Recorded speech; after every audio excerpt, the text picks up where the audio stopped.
My dear dark ones, welcome to my channel. Today is a bone reading, and I'm not asking any specific question. I just want to look into areas of your life that might need some guidance, or I might ask questions that you asked me in my community post when I ask you about any questions that you have for me or for readings to come.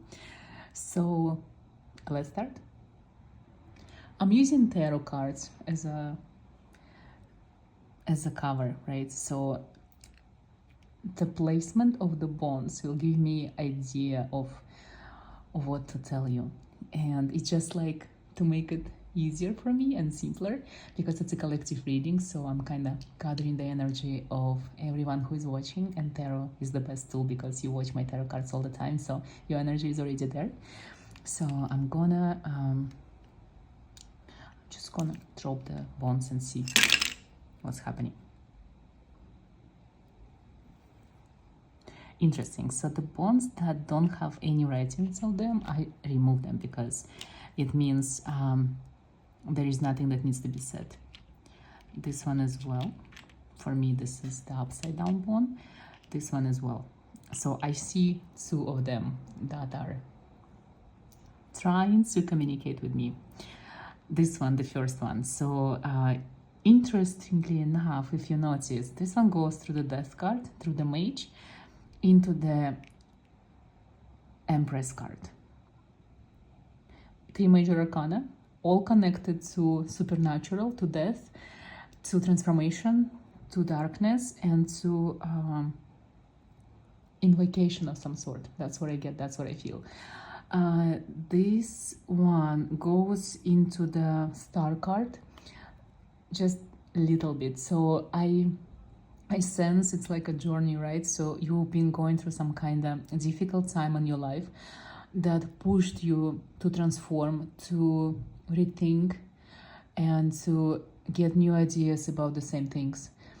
You probably look at life a little bit different now because you had some kind of lessons that you had to learn, and you're probably not happy about this, but that was part of your journey. I see like a hidden magic in there as well. So probably a lot of you watching were trying to do something like me, like go online to do tarot readings, become a practitioner, open your occult business, but you saw a lot of discouragement, a lot of fails, I would say, like at our moments. So you don't get enough money from it, you don't get a support, you might have you don't see like views, people don't react to you. If you do a reading, it doesn't feel special to you. If you get clients, you don't like them because they're too boring for you. It just doesn't feel like it's worth it for you, and probably you're thinking about giving up, even though this is what you need to do. If you are in the supernatural occult, even as a client, if you go to readers, but yet you still don't see any results, or you don't feel connection to the supernatural, you don't find magic in all of the things that you do, you just don't give up, okay? The universe is the reflection of what you are at the moment. You don't see magic not because it doesn't exist, it's just because you don't have it inside of you. It's not within you yet because it's sleeping, it's dormant. It will be there, you will see it soon if you just don't give up. I can say it was a test, but it wasn't a test. It was the consequences of your own decisions and actions. Sometimes silly, sometimes stupid. You did mistakes, and you had to do them because those mistakes shaped you. They made you who you are. They led you here.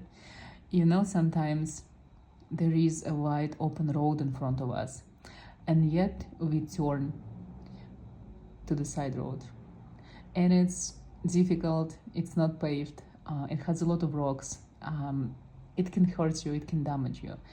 You can lose your belongings, you can lose people because they're not gonna follow you on this side road. But this side road was meant for you, because if you would continue on the main road, you might get into the car accident or something bad would happen to you. So you needed to take this tiny road, you needed to do these mistakes because those mistakes were nothing compared to the big one that you could have done if you stayed on the same path. That's what I get from this one. Don't judge yourself. Don't be tough on yourself. Mistakes are part of our journey. If you don't make mistakes, it means you don't do anything. And I'd rather you to do the same mistakes sometimes than to just don't feel that you live, you know. This one. This was connecting the Lovers card and the Moon, the Luna card. So there is something happening with your love life, and I don't really like the way it was placed. You know, it's like I sense there is a connection that you kind of have, but it doesn't really exist. It might be a connection in your mind that you're building with someone. And I want clarity. So I'm going to toss the bonds again to see what kind of connection are we talking about. Reversed. Reversed. This one and this one. Interesting. First of all, I can say the person is your destiny, part of your past for sure, because you're asking of this person on your mind. Also, this could be a person that you never met, or person that you met that you're no longer with.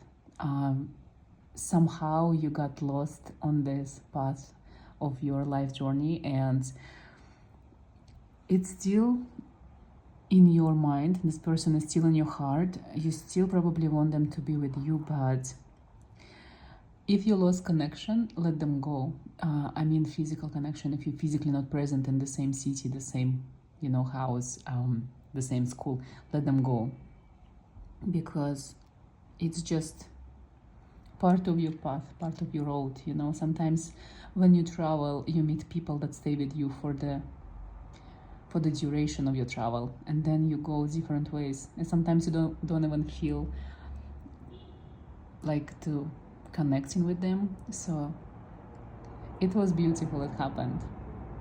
Keep going. Also, for people, the witchy ones, who are practicing, who are into witchcraft, this person could be your inspiration. For you, maybe you even not supposed to be with them physically. You're just supposed to be know each other online, or when you go to class, or some kind of workshop. You know, this is the person that your inspiration. You probably had an amazing past life together. That's why the connection's so strong. That's why you probably talk to them a lot. But again, probably deep inside, you know, you're not supposed to be together, because this person is your master, is your queen, your king. But you're not supposed to be together in the physical realm. Some people stay mystery for us. Some people just inspire us, just enough to keep us going. You know, Catherine the Great was a pen pal with so many great minds of her time, and she never met them. They kept her going to be the greatest empress of Russia. And I'm talking about her because this one is touching the Empress card here. So, great Empress supposed to be mentioned. And she never met them. So some people should be mysterious. They should be always far away, across the ocean, across the state, across the country. There should be magical mysteries that you're not supposed to solve. Okay, let's see what else the bonds want to show me.